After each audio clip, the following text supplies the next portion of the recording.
ដោយសារបច្ចុប្បន្នហ្នឹងគឺកុមារភាគច្រើនខ្លាំងមែនទែនតែគាត់មានបញ្ហាសុខភាពដោយសារការកង្វះអនាម័យឬក៏ម៉ាក់គាត់ជ្រើសរើសសាប៊ូអត់ត្រូវយកទៅប្រើប្រាស់លាងសម្អាតដបឬឧបករណ៍ផ្សេងៗរបស់កុមារយើងអញ្ចឹងថ្ងៃនេះខ្ញុំមកសូមណែនាំជាមួយនឹងផលិតផលកូនខ្មែរដែលផលិតនៅប្រទេសខ្មែរយើងផ្ទាល់តែម្ដងគឺមានរោងចក្រនៅខ្មែរយើងនេះគឺសាប៊ូ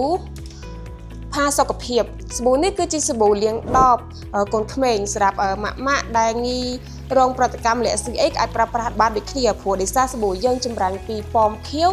ក្លិនចេញពីពណ៌ខៀវតែម្ដងគឺអត់មានផលប៉ះពាល់ដល់ម៉ាក់ឬក៏កុមារទេហើយសម្រាប់សាប៊ូរបស់យើងគឺលាងជម្រះដបបានល្អខ្លាំងមែនទែនធានាឲ្យគុណភាពល្អតម្លៃសមរម្យហើយសម្រាប់ចំណុះវិញក៏ច្រើនដែរបងគឺចំណុះរហូតដល់900 ml គឺប្រើបានយកខ្លាំងមែនទែនតម្លៃសមរម្យអត់ដល់$5ទេសម្រាប់ព័ត៌មានបន្ថែមបងអាចធ្វើការឆាត់ចុះ Page ឬក៏ទាក់ទងតាម Telegram បានសូមអរគុណ